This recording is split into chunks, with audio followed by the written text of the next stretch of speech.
All right, everybody, we are live right here on Jessica Grace Live, and I'm so excited about today's show, you guys. It's going to be so uplifting, so inspiring, so empowering. So, we want you to share this broadcast right now. I'm going to my Facebook, my YouTube, and my LinkedIn on my phone, and I am sharing this broadcast so that someone else can tune in tonight.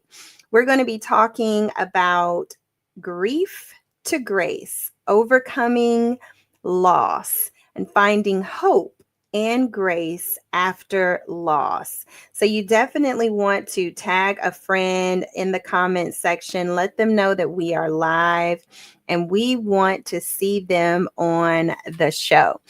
All right, everybody, here I am. I'm coming. Listen, we had a few technical difficulties. We had some technical difficulties, and I say, you know what? I don't know how people do this without the Lord. Because you've got to have him to keep you encouraged and inspired and motivated to keep pushing through. But we are here. I'm excited. I am your host, Jessica Grace, and we have a fantastic show planned for you. I have my good friend and client. She is backstage. She is my sister in Christ, prayer partner. We're a part of the same prayer partner team. And so we have had a great time in the Lord together, but also in the birth of her ministry through her testimony. So, if you know someone who is trying to overcome grief, they're trying to get through the holiday season, you need to tag them right now in the comments and tell them to tune in because tonight's episode is going to be amazing. So let us know in the comments where you're listening from, where you're watching from. I know I have some people who are coming in from YouTube and then some from let's see, LinkedIn, some from Facebook, Instagram. So let me know in the comments where you're from. In the meantime, I'm going to bring on my friend. Let's see. There you are. Hi, How's it going, beautiful? How are you? it's going well. And yourself? All is well. All is well. I'm doing good. Excited to have you on. I know that we have tried to troubleshoot all kinds of things. So, like I told you, we are just going to do this the way I originally wanted to do it in person. Mhm. So, we're going to let this be what it is, but we're also going to make sure that we come back another time as well, just to make sure that we highlight your story on other platforms as well. So I'm Thank excited you. about that. But anyway, so Coach Jackie, you are with us, and I'm excited to have you on because it's the holiday season. And I know Mhm. a lot of people are trying to figure out how to navigate this time of year without something or someone that they were accustomed to having. And I wanted to bring you on because of your amazing ministry from grief to grace. Thank So, you. why don't you tell us a little bit about yourself before we dive into your story? Tell the audience a little bit about yourself. Well, my name is Jacqueline Shumpert, and I reside in Tupelo, Mississippi. I am the proud mother of four.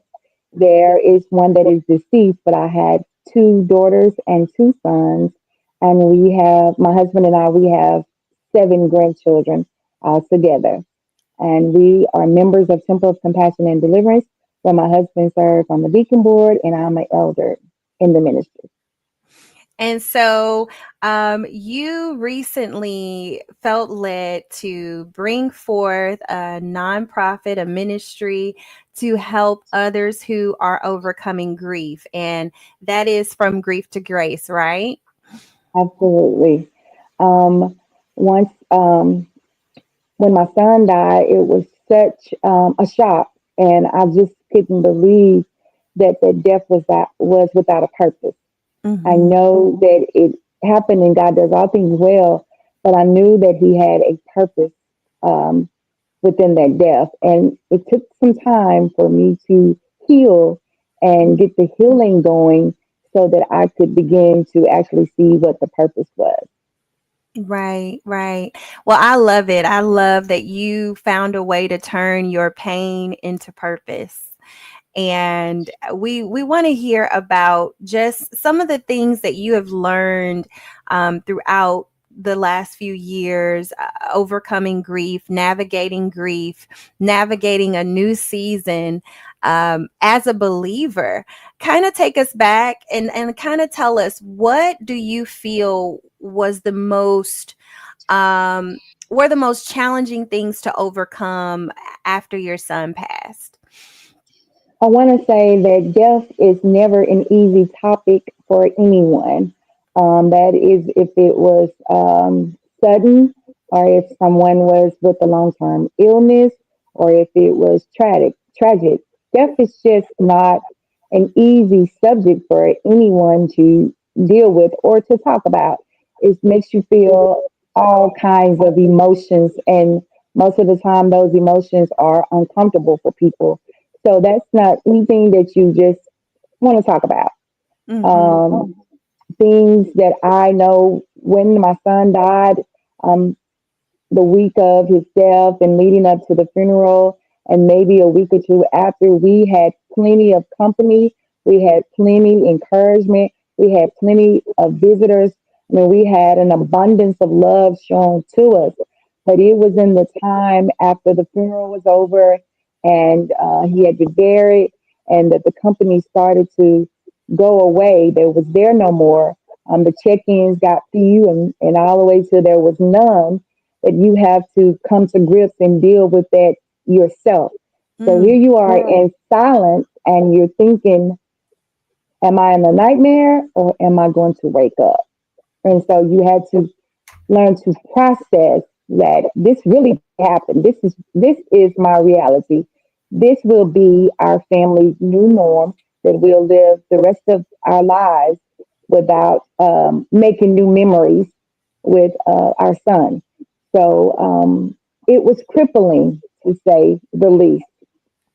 Um, there were so many dark days and dark nights and tears and um, uncertainty. It was just so many emotions that came rushing all at once. And it was enough emotions that it could actually make you lose your mind.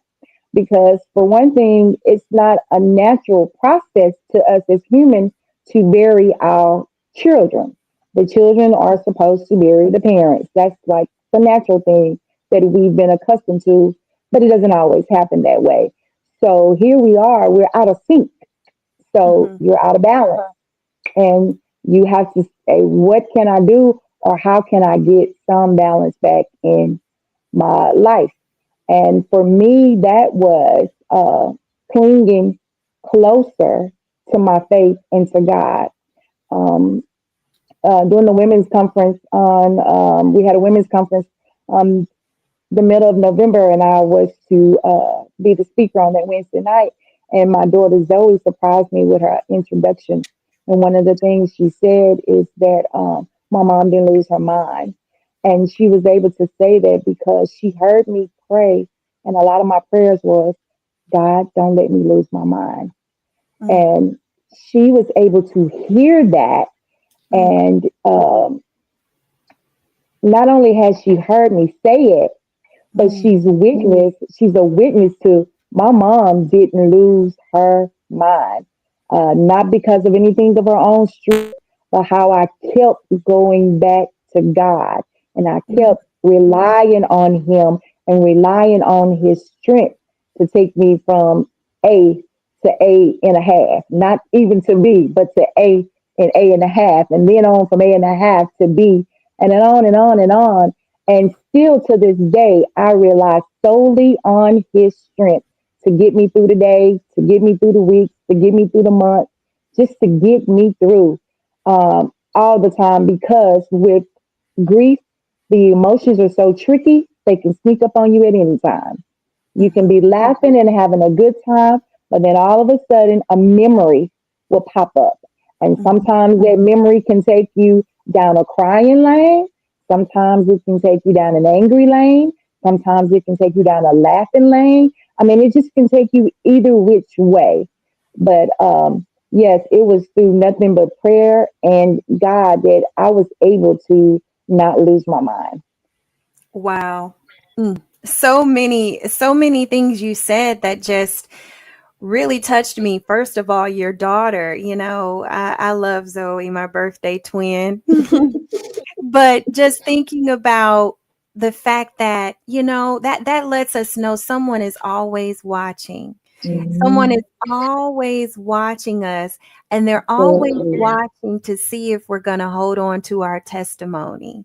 you Right. know but I'm sure as a believer, even when you're going through the toughest moments, were you thinking about someone else is watching me, or were you in a state where you were just trying to get through it?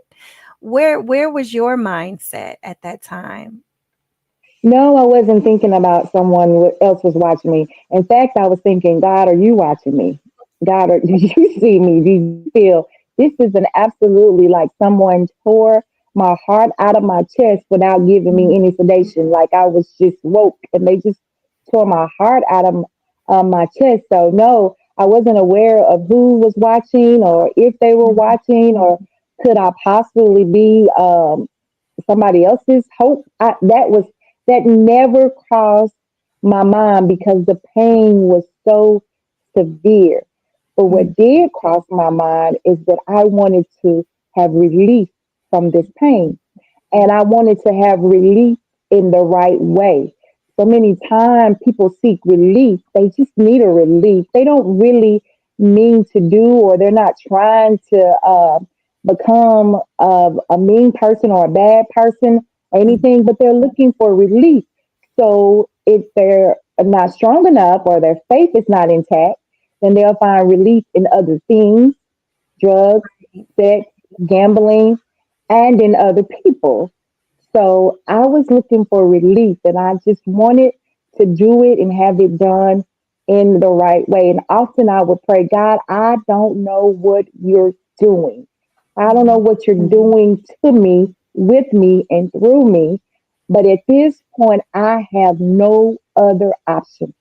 He was the only option that I had. Whew. Yeah. He Whew. was the only option that I had. Yeah. No other option. Oh my goodness. So I know a lot of people are just tuning in. We've had so many people popping on, and we can't see the accurate numbers because some people are watching, but they're not clicking in, which is fine. You guys can watch from the background, or you can come in and join in on the conversation. But thank you all for being with us. I'm talking to Coach Jacqueline Shumpert. She is a certified grief coach, Yeah. and she has a wonderful ministry helping those navigating loss, and it's called From Grief to Grace. So we're diving in a little bit into her story. And so how I want to make sure you're comfortable, sis. I don't want to dig too much, but I want to be able to set it up well for the audience and those who are watching and trying to relate. Kind of take us to as far as back as you would like to. You've already shared so many good nuggets, but just for the audience to kind of put theirself in your shoes. We've talked about how, some things that you've had to do to press through. But take us back to the moments that you feel most comfortable sharing about as it relates to your son. Um, I remember getting I went to work. Well, let me just back up a little farther. He worked night shift. And we always had this thing where when he worked night shift, I would say, text me and let me know that you got in. Well, he wasn't going to text me. He was going to call me out of spite Mhm. so he could hear me ranting and raving. Didn't I tell you not to call me? I told you to text me. You wake me up and I gotta be up. And it was just his thing. That's just the way he was. And so, but that Monday morning he didn't text, but I still didn't think, and he didn't call. I still didn't think anything of it because it was normal for him to go to his brother's house and crash. And so that wasn't, and I would check on him later on in the day, is so what I thought. I would just call him about 11 or 12, or call his brother and say, hey, had you seen him? And, yada, yada, yada.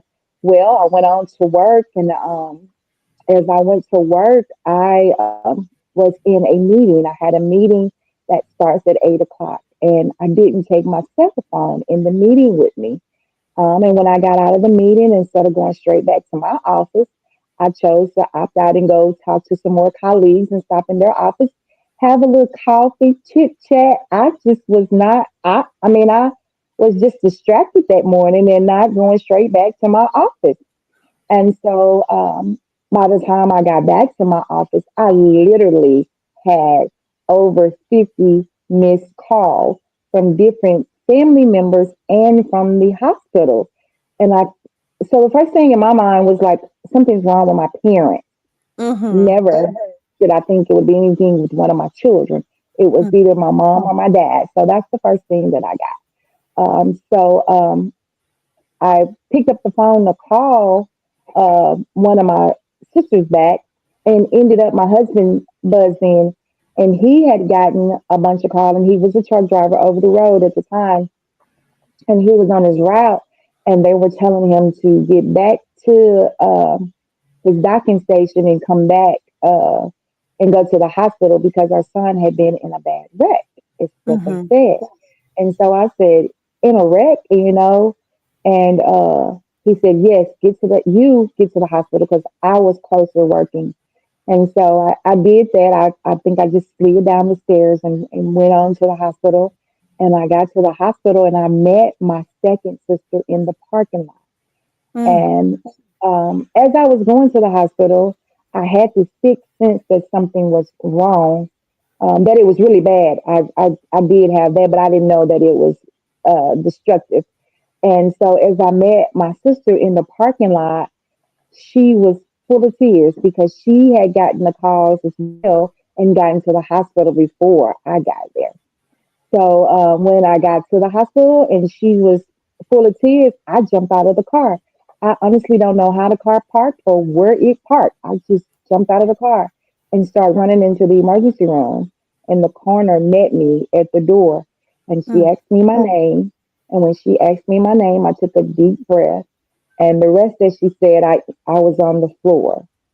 mm, So after I passed out and I came through, I looked at her and I said, are you sure? Got to be a mistake. And she mm. handed me his wallet with the ID in it. So it wasn't a mistake. I knew it wasn't a mistake then. But the pressure from her saying, I'm sorry, there's Mm. been an accident and your son didn't make it. I think it just knocked the wind or the breath out of me at that moment. Wow. Mm, mm, mm. Whew. So, and the reason why I'm processing this is because I see you now, and I don't think I knew you as closely as I know you now. I've Mhm. only been around, the church family and things of that nature. It's only been about maybe 8 years, not something like that, maybe a little bit more. But as far as you and I being closely connected, it's only been just a couple years, I feel, just a Mhm. few years.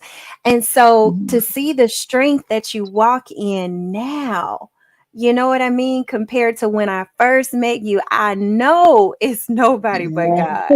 Absolutely. Nobody but God. Absolutely. So Nobody. he's been your strength. God has been your strength, your hope. And I know a lot of people wonder sometimes when we say that, they're like, well, God he can't be, my everything because he can't bring this back. He can't bring that back. He can't. How is it that you can truly say that with what you have endured, with what you have encountered, that God has literally been your everything to bring you through where you've been? Because there is absolutely no way that I would be able to sanely function. I mean, I function or function in a productive way or even sanely have a conversation with you or anybody else about anything that I have experienced if it had not been for the Lord. I'm telling you, there are so many days. As you said, you know me, you see me now, and sometimes people see me now. It's been 5 years, February uh, 3rd, 2020. And so 2025 made it 5 years since that incident. But there is no way where I am today is where I was 2021 or 2020 Mhm. or even 2024, to say the least. There is no way. And to get to where I am and to get to the place in my mind and in my heart that God, um, I don't want anything to separate me from you. Mhm. It had to be because God and I had a relationship, and that relationship kept being built off trust. I know this is an uncomfortable position for you, Jackie, but if you just trust me, it's going to work out for your good. Wow. And I hold on to that all things work for my good. That's got to be everything. That's got to be the Mhm. bad, the ugly, the hurtful, the painful, the disappointment. That's got to be everything.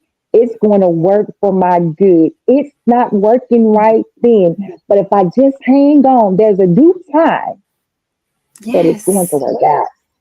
Yeah, there's a due time. Yeah. Woo, there Well, is you make that me feel due like season. preaching. We're here for it. We are here for it. Okay. And you are right about it. There's all the winter, summer, spring, and fall, but there's that due season where the There's a due Lord just makes season. it all worthwhile and He makes it make sense. And I Yes. believe that a part of it is why we're here today, from grief to grace. Why do you Absolutely. feel like people needed from grief to grace? I feel like people need it because too often people get stuck, and they're stuck because they get embarrassed to really share or to really confront what they're feeling. Because if I tell you how I felt, then you're going to think that something is wrong with me. You're going to think I'm either crazy, or maybe she don't really know God. Maybe she's not a preacher, or just people get kind of embarrassed that they have these thoughts or these feelings going on with them, and honestly, you are human and you are processing it through a human way. And there is absolutely nothing wrong with you processing it that way. The only thing is, don't be okay with not being okay. Let's not get stuck there. And so, from time, I feel like when I said to the Lord, okay, this happened to me. And of course, you knew that it was going to happen because you are all knowing, wise God. You know everything. You knew that this was going to happen. Now I have to rely that you know that what I'm going to do with what has happened. Mm, I have to rely on you, because if I relied on me, then I may not get out the bed. I may mhm, not eat. I may sink far into depression. I may get on drugs. I may get on anything that if I rely on my own will or on my own strength. But if I rely on you, you already know how the plan works and how it ends. So for a lot of people, they don't have that courage and they don't have that confidence that this has happened to me, and this is not the end of the chapter, or this mhm. is not the end of the book. There's more chapters in that book.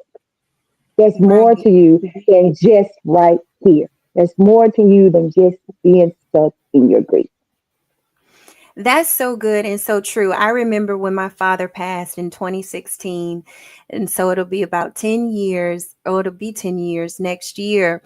But I remember going through the 6 months of grief counseling, and it was so educating and so enlightening. And the reason why I enjoyed it was because I was able to make sense of how I was feeling. Just what you were Mhm. saying, well, why am I angry today? But then, tomorrow, the next day, I feel some kind of other way. So a lot of times we don't understand that there are those 7 stages of grief, and they don't come in an order. It's not going to be always anger, then guilt, Yeah. and then you know uh regret. Sometimes it Yeah. goes so many different ways. And so you're right. It takes someone who can make sure you understand that this is a process and you can get through this process. Mhm. So holding you accountable, being a shoulder to lean on. And I love that. I am a fan of From Grief to Grace. But I also want to talk about the birthing process and you getting to the point to where in your journey you understood or you became aware that, hey, there is more to this. Something, God is calling me for something. Kind of take us to that season, that time where you felt like the Lord was leading you to help others in this way. Well, before I actually birthed Grief to Grace, I was going through the journey and the healing process, and I wanted to be kind of secluded. Like I'm healing and I'm doing well. I'm coping well with it. So let me just be kind of secluded. Let me just focus solely on healing me is where I was. And it seemed like every time I was wanting to be secluded, I always was getting attacked or dragged into something. And I kept going, I'm trying to heal. So, like, where is all of this distraction attack? Where is this coming from? Because I'm Mm. literally just trying to heal. And so I remember the day, I want to take you back to here, the day that my son was being buried. I got everybody in the house dressed to go to the funeral service, and everybody was dressed. And I went in there and I made because I bought everybody all his children clothes, my children. I mean, I bought everybody clothing so they could be dressed appropriate and dressed in timely. Look presentable at the services. I did all of that, and so it was time for me to get ready. And I went into our bathroom and I said, I'm not going. There's no way that this is what I'm supposed to be doing. This is just not me. This ain't what I signed up. God, I've been through a lot of stuff, but this right here, I'm drawing the line on. I ain't signed up for this. I'm not going. Everybody's dressed. The funeral's paid for. I mean, everything is set. All they have to do is show up, and I'll just stay here. Is what I was the conversation God and I was having in the bathroom, and He said, "There's purpose for your pain." Now that didn't make any sense at all, like none. And I screamed even more because he said it to me. I was like, Mhm. that is really another slap on top of this wound that I've already had. So he said that to me, and I proceeded to go ahead and get dressed and go to the service. And all in the service, um, I kept thinking, what is that? What did he mean? Like, what did he mean? I was being an emotion, but I could still hear there is purpose for the pain. I could still hear that. And I didn't understand. I got up and I spoke. I wasn't supposed to be able to speak, but I got up and I gave encouraging words. I wasn't supposed to be able to do any of that. And then I sit down and I say it again. But it wasn't right then that I realized that I was supposed to, like I said, birth from grief to grace. It was years later. Like Mhm. Grief to Grace was birthed this year, which was in Mhm. April 2025. He died in 2020. So it was 5 years later. But even when he was saying that, things started happening and he was steadily pushing, pushing the purpose out of me, if you will. Like I'm pushing. Things are happening because I'm pushing something that's in you that I want to get out of you. So Mm. go on a little farther, and I remember wanting to be secluded and things was happening, but we have a prayer group, and when we had our prayer group, and at our prayer group, every time it would seem like my prayer would be intensified, and God talking and speaking through me would be intensified in each group, and I was like, okay, I see Mhm. you working. I see you doing some stuff, but I still got this going on, and I don't know how to do this and to do this. And I remember Mm. uh, being in the prayer one night, and you said the Lord said, I'm going to help you. And I was like, oh God, oh God, oh God. I didn't tell that to nobody. Like, I didn't tell nobody that I needed to do this or be able to, Mm, or had this assignment to help other people.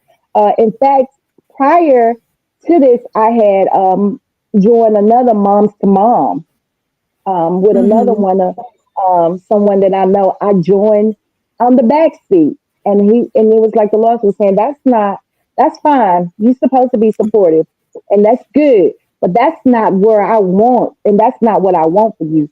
I want something else, and so nobody knew that that was in my mind and in my heart to do this, and until you spoke it out, and I thought, oh God. wow, So it came wow, forth, and you said, I'm going to help you. And I thought, because I yes, kept thinking, I can't do, I knew I couldn't do it on my own strength, but I knew I couldn't even physically put things into place the way I felt them. I needed mm, someone else to help me articulate and communicate what I was. I could say it and then they could put it on paper. I could say it and they can make a vision. I needed someone else to help because sometimes your vision is your vision, but you always need someone else helping pushing that vision to get it that's out there. right.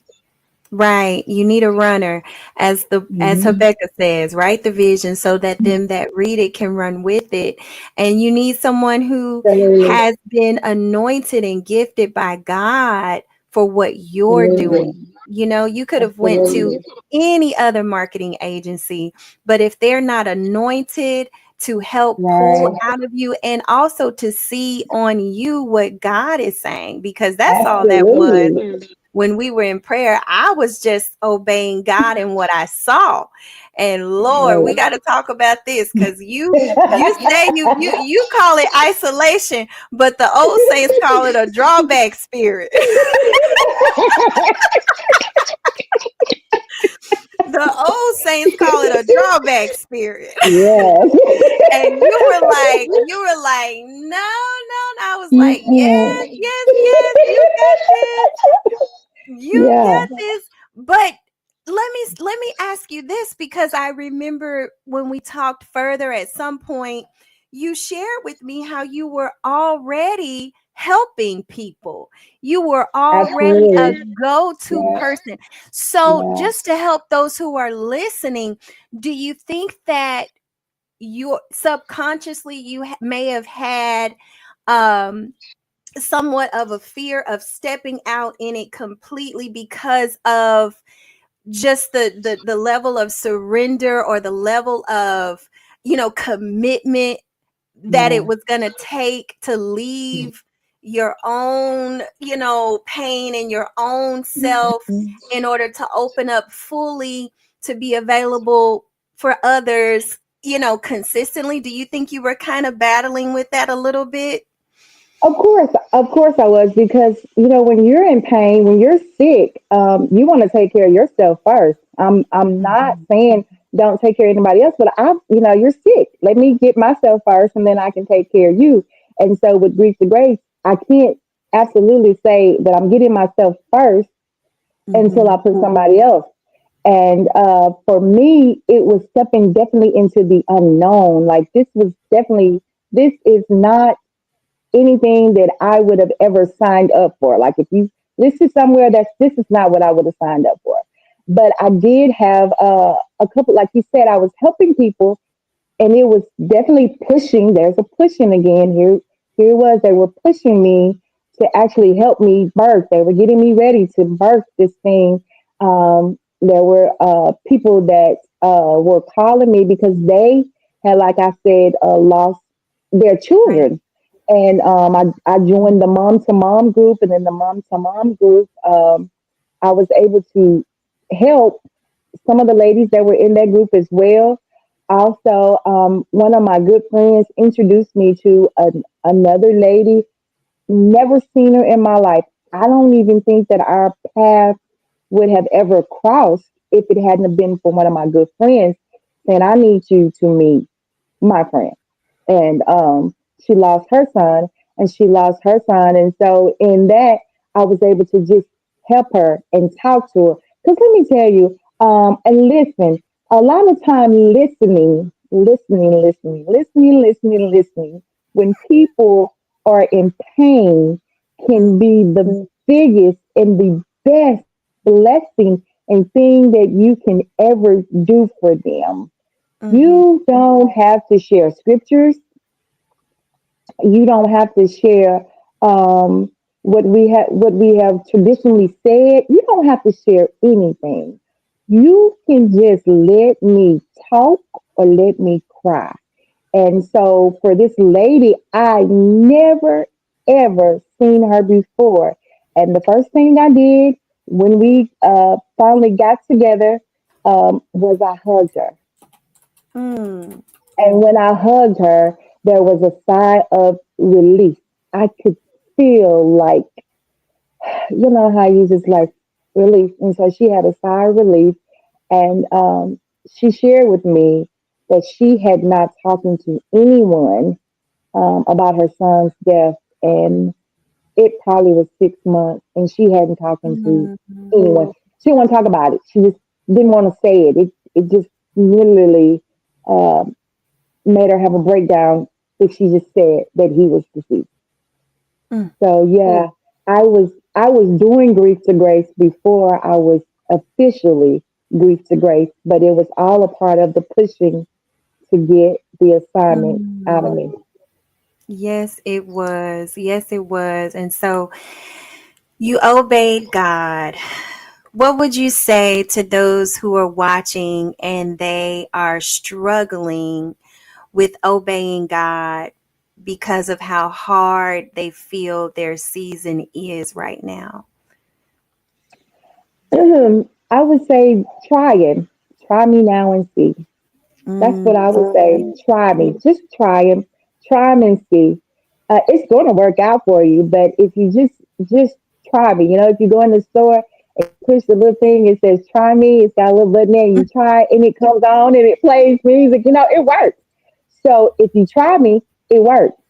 I'll do what I say. So in obedience, sometimes is hard because of the instructions. Because the instructions don't seem to fit the narrative. It may not. It may be weird. It may be seeming to be not socially correct, politically correct. But if the Lord said it, and mm. you're sure He said it, try Him. Try me now and see. Try me now and see. Well, you have a plethora of beautiful things that people can take part of on your website. You have some beautiful items there, and I definitely want people to be able to see that. So we're going to put that on screen. But one of the most beautiful items, one of them is your book. And that Yes. is Yes. Journey. Yes, Journey from Grief to Grace. So I Yes. want you to talk a little bit about your book, and I'm going to pull this up so we can kind of get some so people can see what I see. So when they log on to grieftoggrace.org, then they're able to see this beautiful website and all of the features. But before we dive into all of the features, I want to hear about your book, Journey from Grief to Grace. And so kind of tell the audience a little bit about it and, what readers can get out of this incredible companion for navigating grief. Journey from Grief to Grace is absolutely to me. Even though I wrote it, if I had to give it to someone, I would be able to um, say I enjoyed it, and for the simple reason is that it talks about all of the emotions that you may be feeling, and it also gives you space to write down any emotions or anything that you're feeling that day, as well as giving you some guided tips for navigation things that you may be thinking that are weird to you, you'll probably see it in the journey from grief to grace to let you understand that it is not weird. It also has spaces where you can absolutely give yourself some congratulations because you had grace moments, things that you thought that you would not be able to do or not be able to overcome, or just the little things you can help celebrate yourself, and you can write that down. Today I went 5 hours without crying. Okay, that's great. That's a great moment. Go ahead and give yourself a hand clap. Or this month I didn't visit the graveyard but 3 times, and where I have been going for 30 days. So okay, let's just go Mhm. ahead and give yourself a hand clap for it. So this journal, sort of say, it's more of a journal than a book. So it allows you to read and see some of my feelings and expression, as well as to put your own feelings and expression. So it really allows you to, like, I felt that way, so you can get in my footsteps, so to speak. And then Mm. he's like, yeah, I felt that way. So I feel where she's coming from. I know oh, that was me. And then you can always write on the other side and say, that was me, and I did this, and now this is me. So I think it is an absolutely beautiful, encouraging navigation tool for someone that's dealing with grief. And like I said before, people, this is a hard topic for people to talk about. People don't like to talk about it, but it's much needed. There is not a Right. time, and I'm sure you've seen on your timeline where people say, rest in peace, rest in peace. It's just when you Mhm. wake up, it's always rest in peace, or you receive the text that so and so, passed away, or you used to pray for so and so because their family, are going through. You see that more now than I did when I was Mhm. younger. I see it more now, and especially in these days and time. And it tends to be um, sometimes it's more of a younger crowd than it is the older crowd. So that let me know that there are some parents Right. having to bury some children, and that's a hard place to be. That is very, very challenging. Well, I love it. I love From Grief to Grace, and it looks like we got to get some pictures of the inside on here because the inside is so beautiful. And as Oh, you said, it is a reflective journal, so it does allow people to go through the information and to also reflect.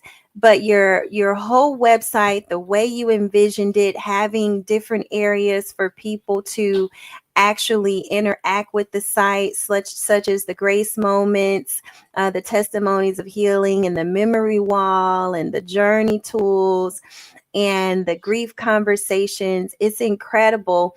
And I know from time to time you also do upcoming events. So I do yeah. want to kind of highlight, do you have anything in particular coming up right now? Are you planning for 2026? We're planning for 2026. We don't have anything in the month of December that is concreted. We had some different things that we talked about, but we don't have anything that's concreted. But we did finish a segment in November um, when the holidays hurt, healing through the holidays, and every Monday I'll allow the different guests to come on. Because grief, everybody grief is unique. It's not the same. So I gave where other guests came on and gave their different perspective of things to happen. And it wasn't always a mom or a dad. It was some people that lost moms and dads and brothers, Mhm. different things like that. So I wanted to put a variety of people that have actually went through grief and are actually healing from it and can give some helpful tips. I love that. Yes, that was a beautiful segment. And I'm looking forward to 2026 and you doing some of those meetups that we talked about. You envisioned doing as well, monthly or quarterly meetups for those who just want to share and want that support.